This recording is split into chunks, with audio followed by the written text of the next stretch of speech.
and we're going to get started on time. I want to be respectful of your time, and thank you all for being here. So, welcome. I'm excited to be here closing out the Kansas Association of School Librarians Summer Institute. Thank you. Thank you to all those of you who participated in our Canvas course, Building a School Library Program to be Proud of, the Power of Your Story. During the Canvas course, Building a School Library Program to be Proud of, the Power of Your Story, we explored ways digital portfolios can be critical and powerful educational components that grow and develop with students and you throughout their lifetimes. Digital portfolios teach the importance of a positive digital footprint that has a consequential connection to each and every student. It empowers student voice and choice, allows for self-reflection, provides a deep and meaningful alternative grading component that goes far beyond reducing students down to mere numbers and letters. And most importantly, digital portfolios reflect and respect the whole child, their whole story. We looked into the vast wealth of professional learning available on Twitter, how to access this knowledge, and how to contribute to that conversation. The ability to harness the professional development potential of Twitter currently suits us well, as the only consistency is the chaos of uncertainty. Times are, to say the least, a bit crazy.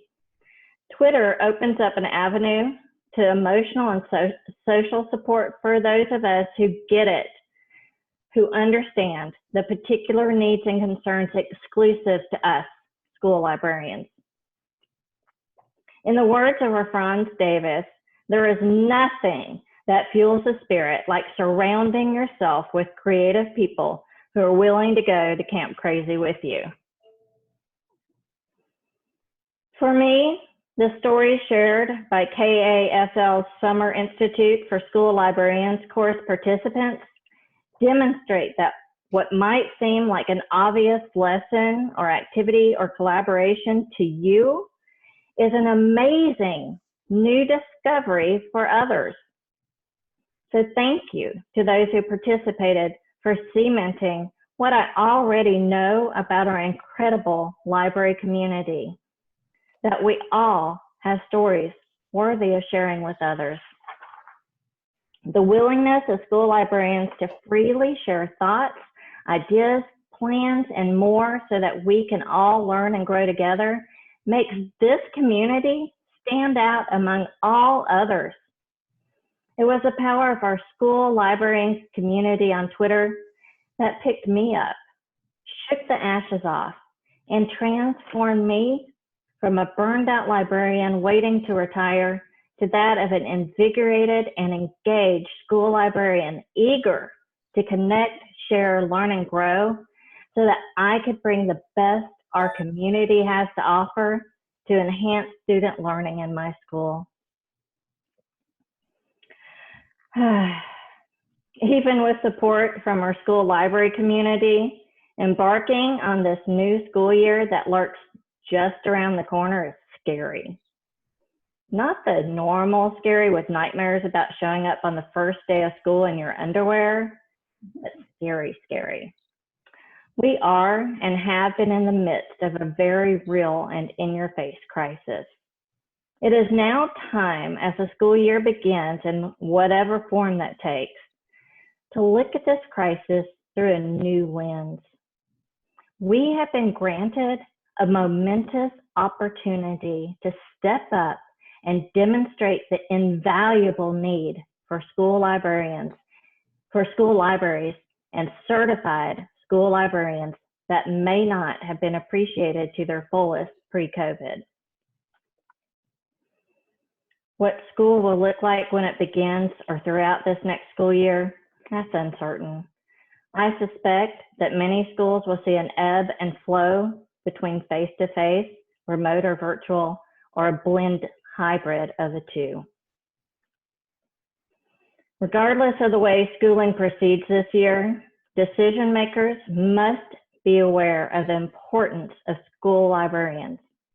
We serve as leaders in classroom library connections and collaborations for both online and face-to-face instruction.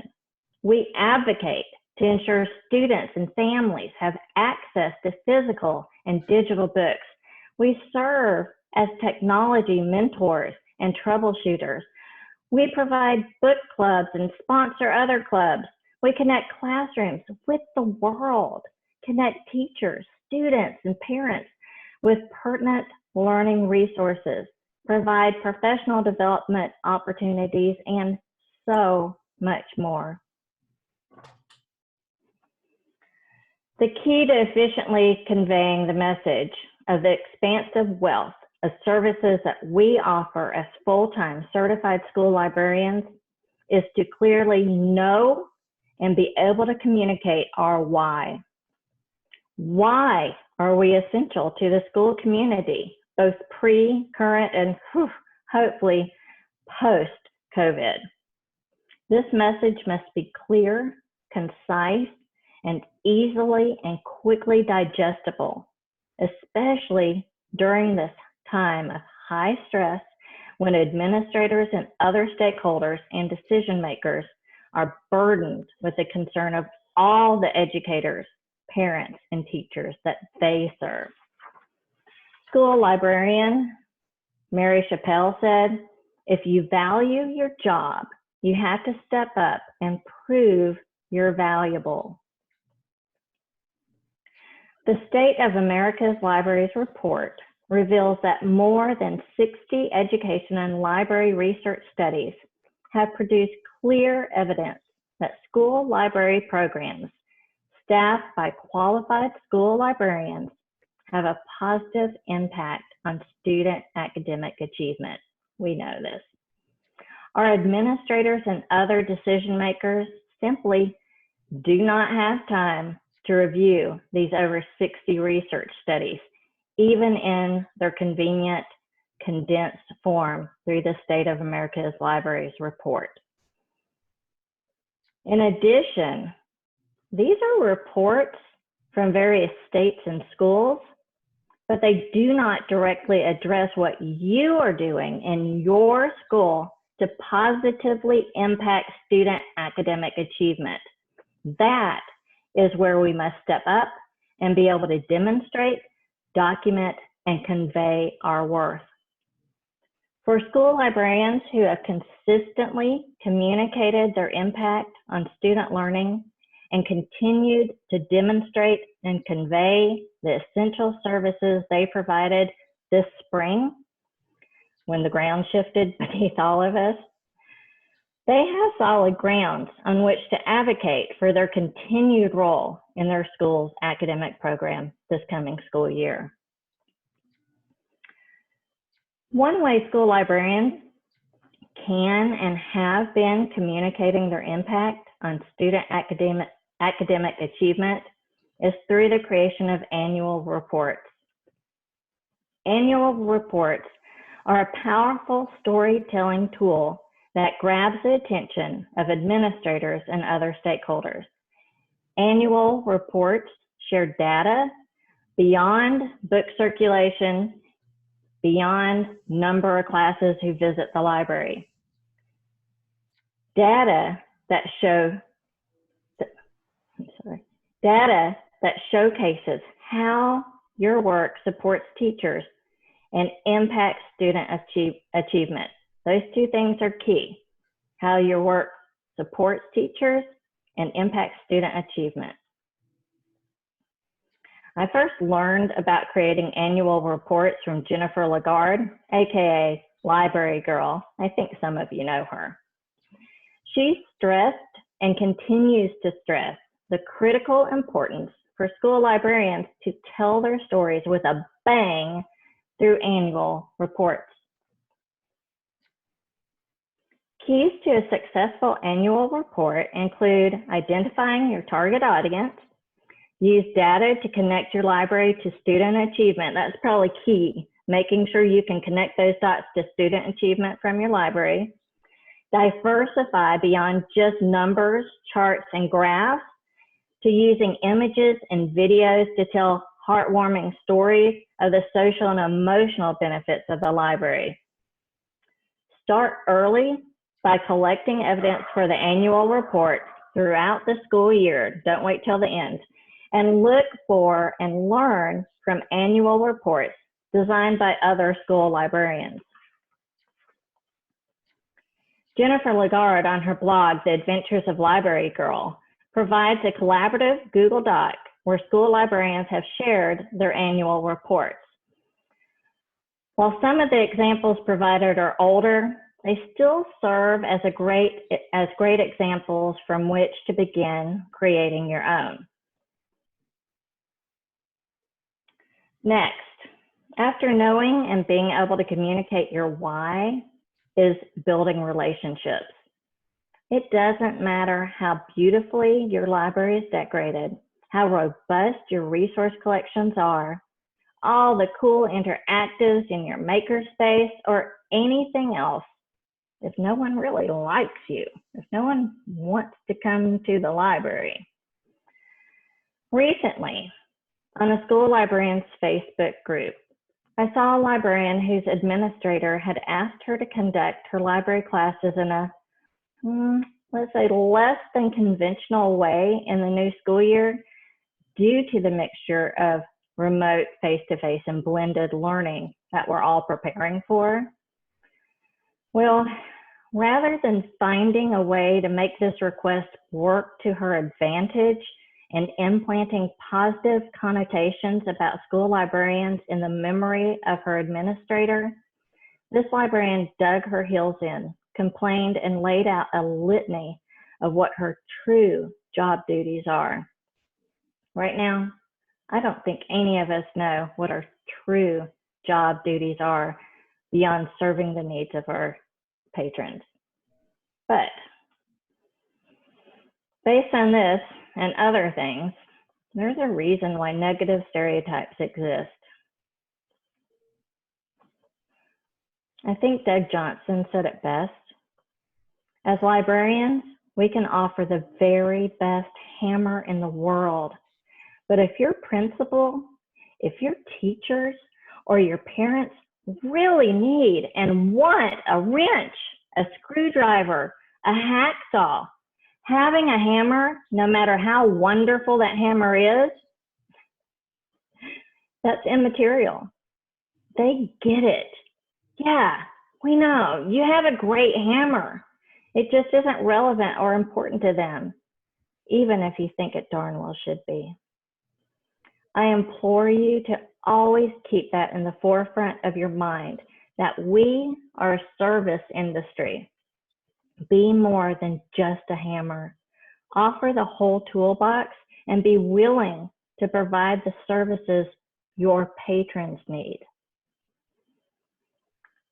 Since the big COVID shakeup in the spring, I have heard the term #new normal thrown around, so I thought we'd take a moment to play a game.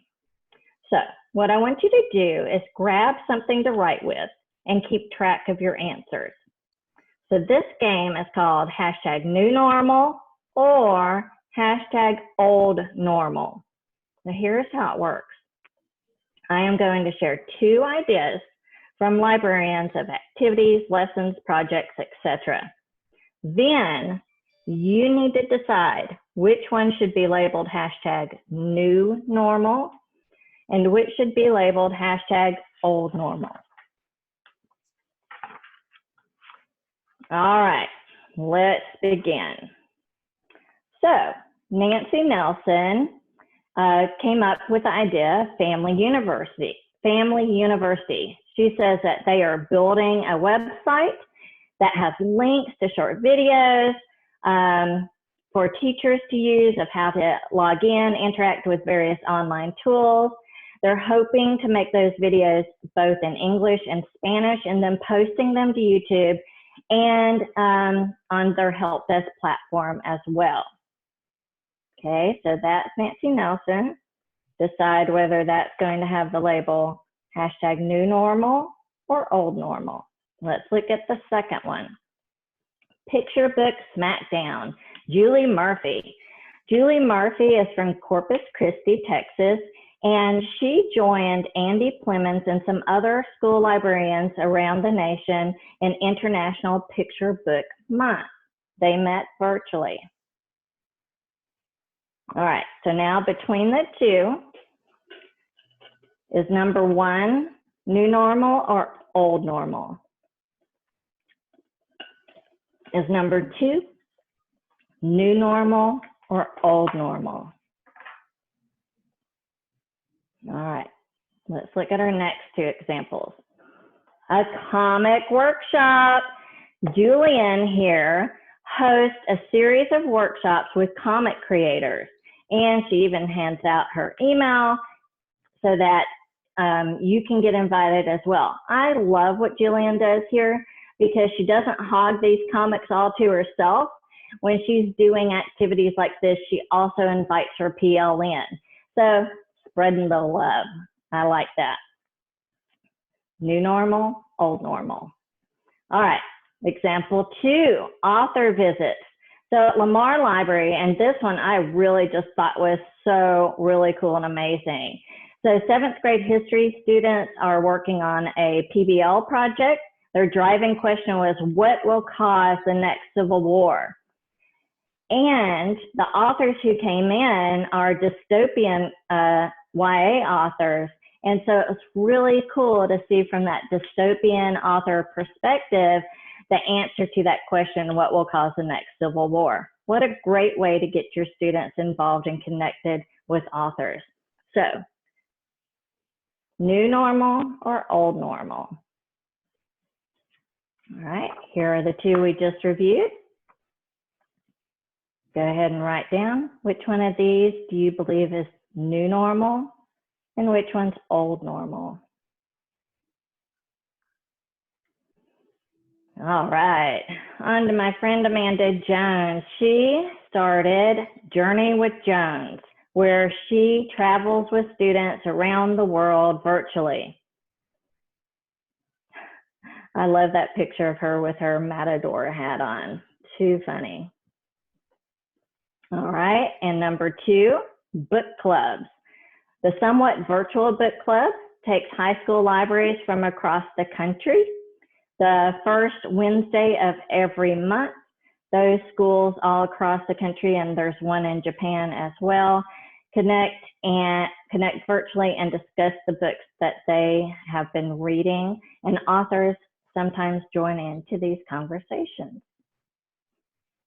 All right, let's look at these two examples. So, would number one be new normal or old normal? Would number two be new normal or old normal? All right, next, number one, Craig and his book chats. So Craig says, I established a weekly book chat where students and staff share what they've been reading in a snappy 60-second book chat sequenced by an open PowerPoint slide deck. He says students love sharing and seeing others in the chat. Teachers and other librarians have joined in to learn the how-to structure of online class gatherings, and authors have chimed in to share read-alouds. All right, number two, virtual debate club competition. Here's my friend Alyssa Malaspina. She brought together 4 debate clubs in New Jersey so that they could connect virtually and debate virtually. So they were having their debate club competitions virtually.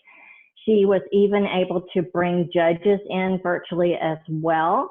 And she found them through sending out an invitation to judge through Twitter and her PLN. So now we have 2 more examples, Craig and Alyssa. So go ahead on your paper where you're writing down your results. Write down either new normal or old normal. All right, let's go to our next one. All right, number 1, persuasive paragraphs. Here's my friend Andy Plemons. Andy Plemons works with 2nd graders to combine research and persuasive paragraph writing using Flipgrid and the library's 3D printer. Okay, that's number 1. Number 2, Kelly. She does coding research. So Kelly works with 4th graders. She collaborates on a research project using a biography about a person. Students collect information about their person, and then to support the project, students use the information they've gained in their research to create a program in Scratch so that they can share what it is they've learned. Okay, Andy, Kelly. So which one is new normal? Which one is old normal? All right, let's take a look at 2 more examples. Virtual library, Shannon Miller. So Shannon created Destiny Flicks, kind of like a Netflix type thing, so that students and teachers and families can connect to the Destiny virtual library and use it in creative and meaningful ways. That's one example. All right, example 2, International Dot Day. So if you're not familiar, Dot Day is coming up very soon. International Dot Day is an invitation for people of all ages to be creative. It's an opportunity to experience breakthroughs in confidence and courage, and it might ignite a journey of creative self-discovery. Lots of librarians every year connect virtually to celebrate International Dot Day. All right, so Shannon Miller's Destiny Flicks or Dot Day. Would you label number 1 hashtag new normal? Would you label example number 2 new normal or old normal? All right, let's look at 2 more examples. All right, example 1, Valerie Stokes. She creates on-demand videos. So they're creating on-demand videos to model reading skills, strategies for different types of content, and then making them available on the library website. So really easy for students and parents to be able to find these, and teachers. All right, example 2, Bernadette. She does Flashlight Fridays. So the goal of Flashlight Friday is really simple. Kids check out books or borrowed books that remain in the library. Students get to sit in special chairs, whistle chairs, and everyone gets a flashlight. The entire library goes dark, and she plays instrumental music. Every student is able to participate at least once each month. So, which one? 1 or 2? Which example 1 or example 2, would you label hashtag new normal or hashtag old normal?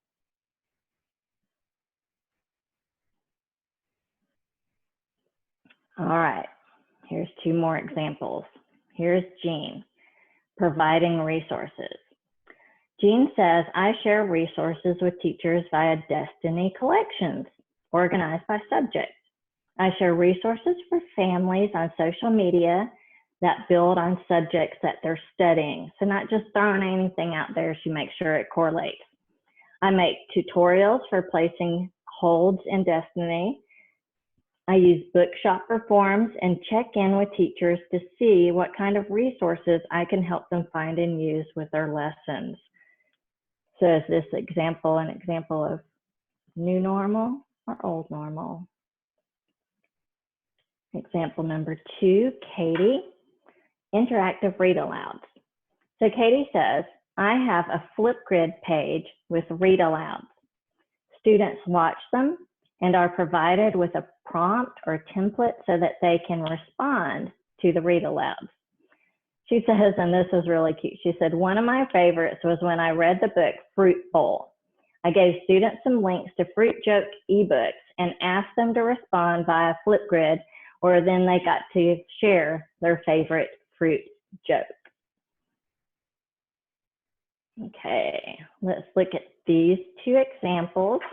Which one would you label #new normal, and which one would you label #old normal? All right, two more. Book commercials. Here's Abby Smith, and students in Abby Smith's library use Flipgrid to create book commercials. This is students are trying to sell a book that they have read to others. I think this is such a really great idea. I love it. All right, and then Kathy, she blinded me with science. My friend Kathy says that she collaborated with a science teacher to connect one of her 8th grade science classes with another 8th grade science class in another school to do a quiz show review for their semester final. So, is the number one example new normal or old normal? Is the second example new normal or old normal? All right, two more. Elizabeth is talking about library orientation. She says that their 6th and 7th graders go through a library orientation session using digital breakout games. We learned about some of those. And they learn how and where to access the library website, how to check out or place holds on books, and lots of other things that make using the library to its fullest potential easy and enjoyable. All right, let's look at example 2. Here's Kathy Travis and her Techsperts. Kathy says that she has students that are called Techsperts. They create help videos for the incoming 6th graders at her school. They also assist with their social media accounts, with Overdrive and other tech-related tasks. So I know one thing I hear often from librarians is, how do you keep up with all of it, the social media and everything else? Well, that's where you need to bring in your Techsperts and let them help you with this. Everything doesn't have to be done alone. So let's look at these two examples. Number 1, new normal or old normal. And number 2, new normal or old normal. All right, do you have all your answers written down? We're getting ready to reveal the answers and see how you did.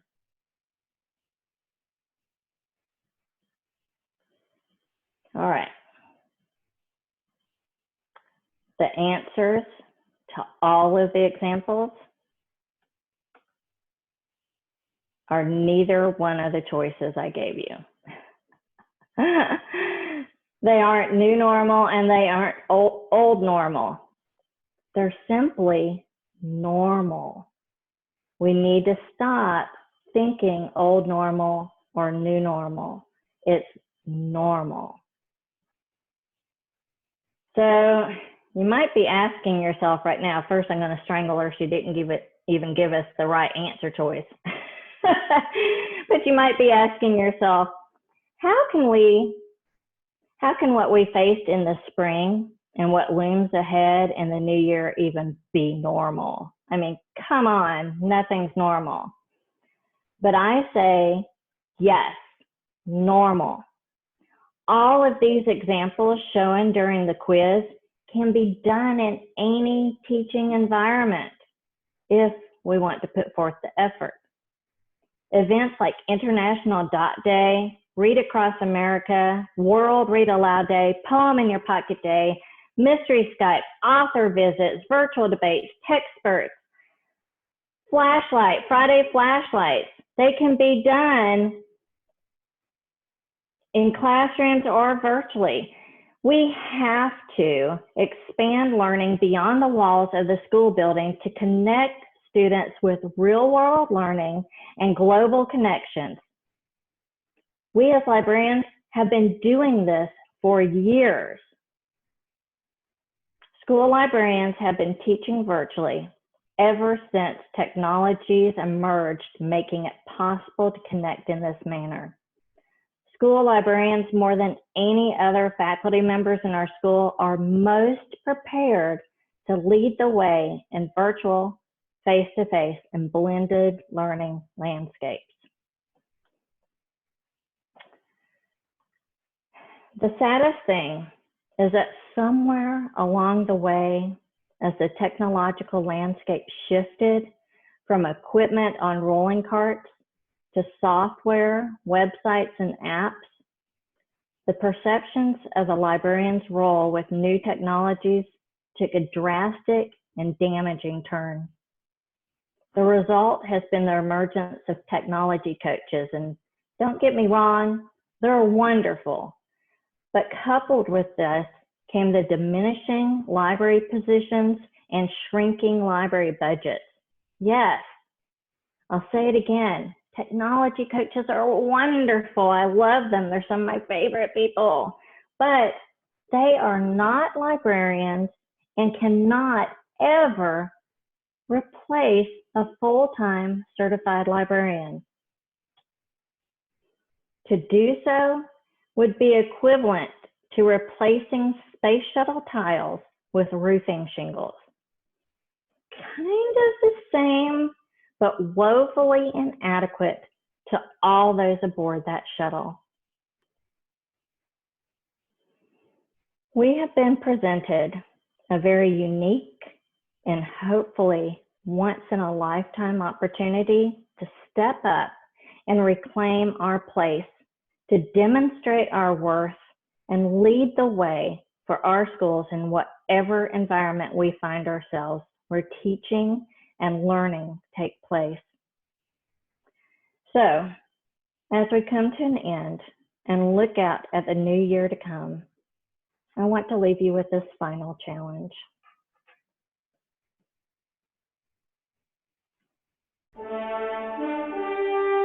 School librarians, the calm in the chaos.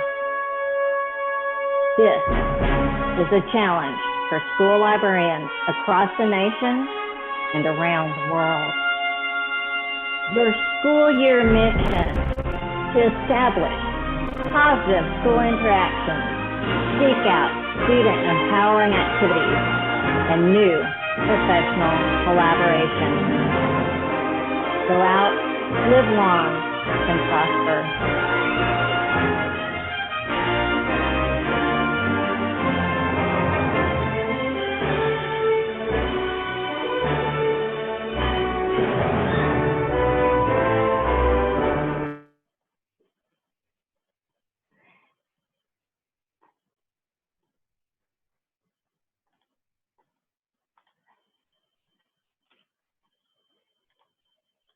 Thank you for being here this evening.